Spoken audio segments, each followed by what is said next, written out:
for you. I was like, you know what? I love the color of your skin and I would like you to be a stripper in my club. I'm like, stripper?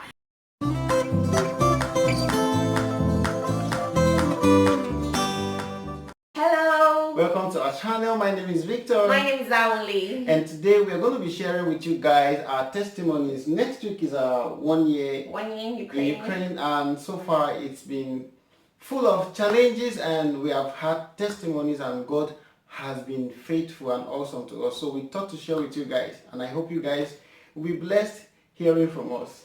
Okay, so guys, it all started when we came to Ukraine.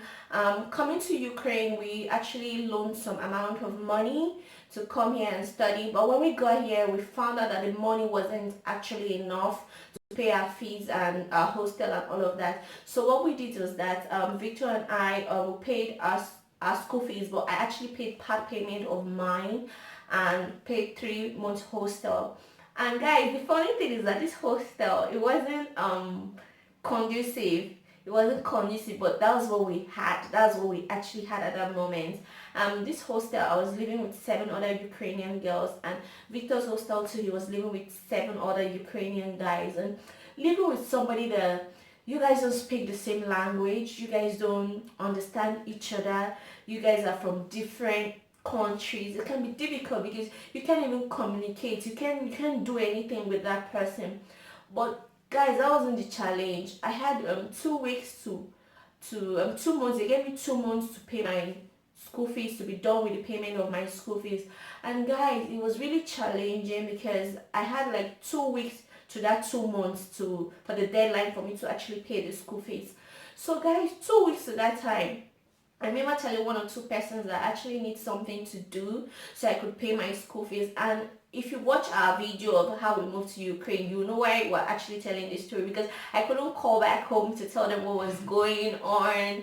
Like I couldn't just call back home to tell them that I needed money for school fees. The money I brought here wasn't enough. I didn't want to bother anybody. I was feeling like, oh, I'm 22, I'm an adult, I don't need like it was just, I didn't want to bother my parents. I didn't want to put them in fear that, oh, their daughter is like going to be illegal in a country or something. So we're thinking of how to sort it by ourselves and just make headway about it. So guys, it was really funny because 2 weeks to the time I was meant to be like illegal in the country, somebody called me. It was like, hi Steph. I was like, hi. He said, my name is Sasha. And I'm like, hi Sasha, how may I help you? He was like, okay, somebody told me you're in a fix right now and I thought I could help you. I was like, okay. He said, I'm going to give you $1,000.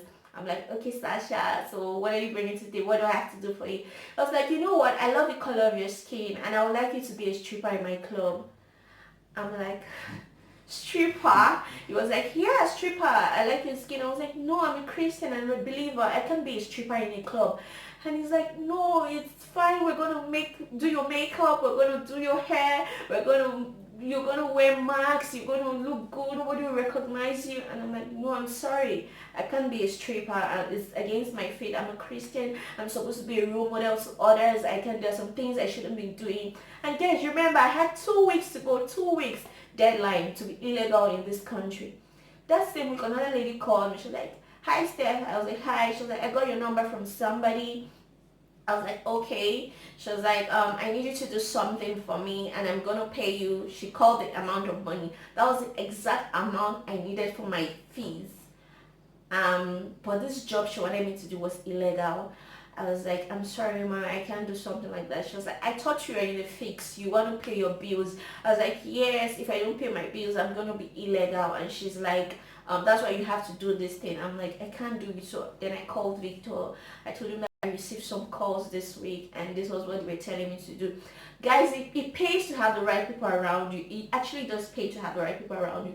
Victor encouraged me. We weren't even like married or anything, but he encouraged me. You weren't even engaged. He encouraged me, told me that, oh, everything is gonna be fine, we have to keep believing on the word of God. We listened to some messages. He inspired me, and something else happened afterwards, so we're just gonna share that. So guys, you can imagine it was just 2 weeks for her to pay the remaining part of our school fees. And I remember we had after having part payment, I think we had like $600 left with us. And that was not all the money she needed to pay to complete her school fees, but we just had the money in case if the time it gets to the time and we need to pay, we could just give them that money and ask for more time.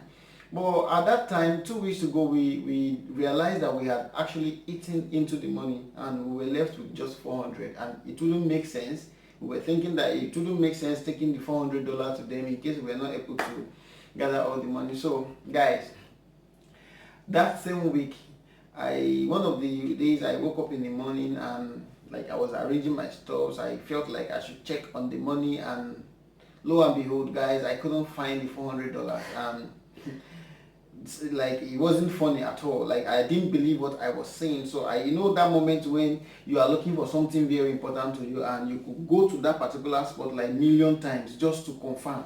So I kept going to my bag, checking, removed all my clothes, and I checked. I couldn't see. I didn't see it. So I was thinking, how will I break this news to? How will I communicate this to her? So I just had to call her, and I called her. I said, baby, see what happened. No, I couldn't find the money. She was devastated. She was angry because we were actually hoping on that money. But it happened that I just had to communicate to her and we moved on. So we were just thinking of how to find our way around it. So I remember on Sunday, the next like few days to go, it was on Sunday, and we were going to church. And we got to the metro and we boarded the metro. And normally when I enters metro, I just remove my phone from my pocket. I like holding my phone in the metro to avoid it falling out of my pocket. So I brought out my phone. I stretched forward to get my phone. I couldn't find my phone, and it was strange. And I was furious. I was so angry. I was like, that moment when your phone is missing. So that was my feeling at that time. I was like, I can't find my phone. And she was like, what is this again? Like all these things are happening in just 1 week. So our mood changed. We were so angry, so we decided to not go to church. We stopped by the next metro. We alighted and we went back. So when we got to the metro where we boarded, we checked around, went to the catch point. We didn't see. So we all went back to our hostel. So that day was just totally messed up for us. So the next day, which is on Monday, so we decided to hang out in the park. So we went to a park, we sat down, we're just like analyzing the whole things, trying to find solution to the issue at hand. So we sat on a bench, like a long bench like this, just two of us. I came there with my wallet as usual, and she came with her little bag. So we were there after a long discussion and everything. So for us to go, I reached out for my wallet. Guys, I didn't find my wallet. And there was no time anybody came close to us or sat on that bench. So how the wallet disappeared, we couldn't tell. That moment that like this is strange. We kept on checking the bench, the ground. Like, do you know that, guys? We were there till evening. I went back to the hostel. I was like, no, that wallet will be there. Like, I was sure I brought the wallet. I was like, let me go back. I went back to the place. I checked all over the place. I even tried to speak and ask for people, did you see any wallet? They were like, no. And it was so sad because I had my residence permit in it. Without the residence permit, I would be illegal in the country. I had my bank debit card, where even if my friend sends money for me, I wouldn't be able to withdraw the money. And also, guys, I have my driver's license in it. I have lots of important documents in it, and I have some little money that we were using to keep up in it. So it was really, really, really sad. So at that moment, remember, guys, it was a week for us to go back to the school and make her payment. Do you understand? So, but God is always faithful. And this is one of the testimonies that happened. So guys, there's this lady in church, Yolanda. We don't really talk.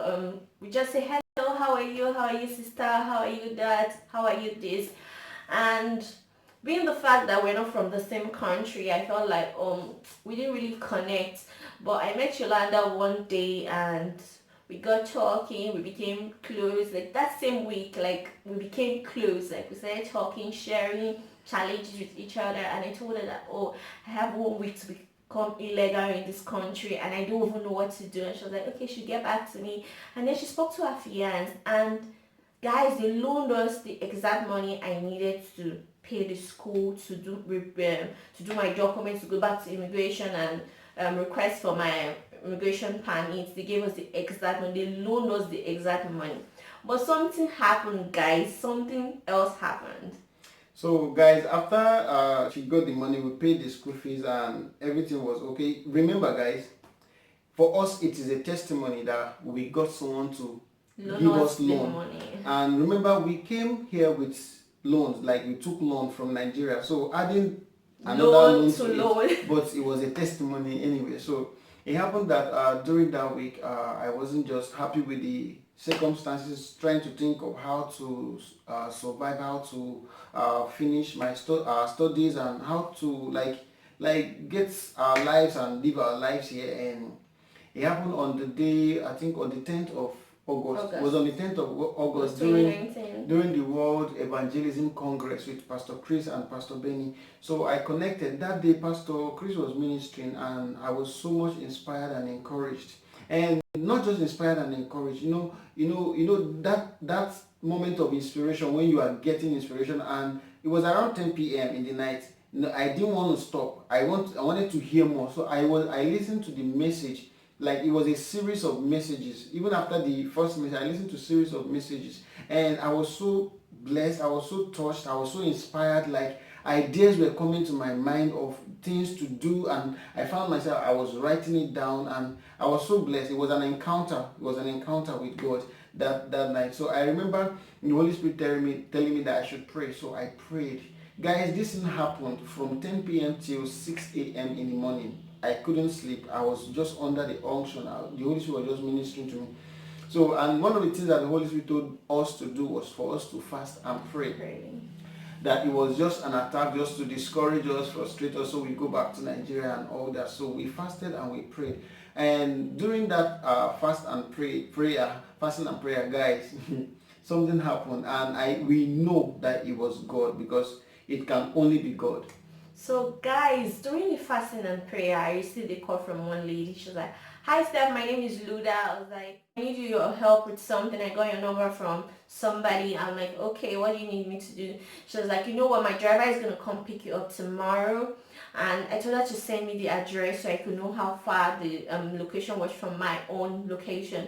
And it was about 3 hours 35 minutes. I called Victor. I was like, "This lady said she needs my help with her kids and everything. So what am I going to do? It's 3 hours 35 minutes. Am I going to be going there every day 3 hours 35 minutes? That is not possible. And besides, she said her driver was going to come pick me up. That's really risky. I don't know these people before." And they called me, and Victor was like, "You know what, it's fine, I'll go with you."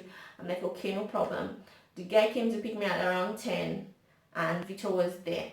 And I told the guy that my friend will be going with me. He's like, "No problem." Like, we translated, and I was like, "No problem." And Victor entered the car. The car that came to pick me up, guys, it was a very flashy car. I was very shocked, like, who am I that he came to pick with this? Like, he raised our suspicion. Like, I was like, I was really surprised. I was like, "Victor," I started speaking Nigerian pidgin for him. I was like, "You sure that this guy not be kidnapper?" I was trying to tell him, "Are you sure this guy not trying to kidnap us or something?" Victor was like, "No, let's just keep going." Inside the car, I started texting, WhatsApping Victor. I was telling Victor, "I'm surprised. These people, like, we have been driving for a very long time. I don't know what's happening. We're just frightened." But Victor was like, "No problem, let's keep going." We're passing different bushes, going like we're leaving cave to another city or something. I was becoming frightened. I was like, "What will we do? What will we do?" So I sent my location to a friend. I'm like, "You know what, in case you can't find me, I don't know what's happening. This is where I'm going to." And she's like, "Okay, it's fine." Guys, when we got to the place, I met the lady, and she's like, "Okay, who is that guy with you?" I'm like, "He's my friend. His name is Victor." She's like, "Oh, the both of you should come in. I'm like, "Okay, no problem, Victor, let's go in." Guys, when we got in, she was like, "I need your help. All I need you to do is come every day to my place. My driver will come pick you up. I need you to help with my kids. They don't speak English at all. So all I need you to do is speak English every day to them. Like, just speak English every day to them." That's the only thing she wanted me to do for them. I was like, "Okay." And the amount she said she was going to pay me was something else. And she was like, "You know what, I want the both of you." She just said, I want the both of you guys. It was so surprising. That was how the story of her life changed. Like, this apartment we stay in, she was the one that helped us get it. Like, everything just changed for us. Like, God blessed us with an apartment, with a car, with each, like, the story of her life changed totally with just one call, guys. Just one call. Guys, see, we have not arrived yet, like, but we have made so much progress, and we thought that it is good we share our testimonies with you, and because you might be in a fix right now, or maybe you have a dream you want to reach for your goals, and it's as if it's difficult. I want you to know that it was just one call from a lady that changed the whole story. It's just one call from God, one message, one word from God that is going to change everything. Don't give up on your faith. Don't give up on yourself or on God. Hold on to God. You know, some, like, we were facing challenges that time, and different calls were coming. It wasn't like opportunities were not coming. Opportunities were coming. Trials of faith will come. Don't give up on your faith. Do not look down on God. Like, always hold on to the word of God. Stick with the word of God. You understand? And I tell you that when God writes your story, when God remembers you, everything will change. Everything will change. Like the apartment, like she said, we are here, all came from one call. The car we have today all came from one call. Like, we are living comfortably. We have not arrived yet, but we have arrived. Like, so far we have made so much progress, and that is our point. So we just thought to share it to encourage you that God is still God and He still answers prayers. So guys, I'm gonna say something in Nigerian pidgin for my Nigerian people, and what I'm gonna say is, if God don't blow your whistle, the match don't complete. So what I mean is that if God has blown a whistle for you to start playing the football game, then the match is a win. It's a win-win. So guys, we've come to the end of this video. Do not forget to give this video a thumbs up, subscribe to our channel, share your testimonies with us in the comment section. We love and appreciate you.